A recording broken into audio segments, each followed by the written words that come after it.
আন্দোলন স্থগিত করে শাহবাগ ছাড়লেন প্রাথমিকের সুপারিশপ্রাপ্ত সহকারী শিক্ষকরা।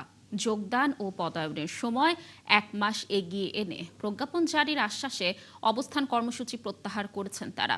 এর আগে সকাল থেকে শাহবাগে অবস্থান নেন সরকারি প্রাথমিক বিদ্যালয়ের সহকারী শিক্ষক পদে সুপারিশপ্রাপ্তরা। তবে ঘোষিত তারিখে যোগদান ও পদায়ন বাস্তবায়ন না হলে আরও কঠোর কর্মসূচির হুঁশিয়ারি দিয়েছেন তারা। বিস্তারিত জুলিয়া তানহার প্রতিবেদনে।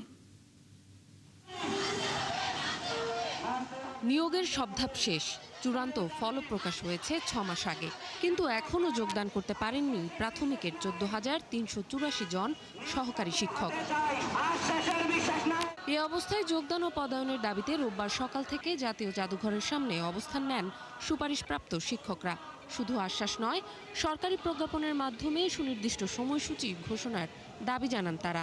6 মাসের মতো অতিবাহিত হয়ে গেছে, তারা আজ বলে কাল বলে বসে, এরকম আমাদের 6 মাস চলে গেছে। আমরা শিক্ষক, আমরা রাস্তায় থাকতে চাই না, আমরা আমাদের কর্মস্থলে ফিরে যেতে চাই। মনে হচ্ছে যে মূলায় ঝুলাই দিবে, এমন মনে হচ্ছে।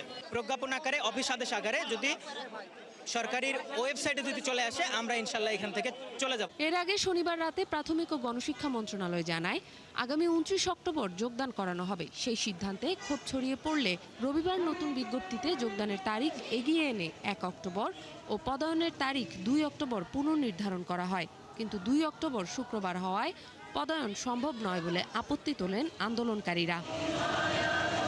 পরে মন্ত্রণালয় পদায়নের নতুন তারিখ 4 অক্টোবর ঘোষণা করলে দুপুর 2:15টার দিকে সড়ক ছেড়ে দেন তারা। ঘোষিত তারিখ অনুযায়ী যোগদান ও পদায়ন বাস্তবায়ন না হলে হুঁশিয়ারি দেন আরও কঠোর কর্মসূচির।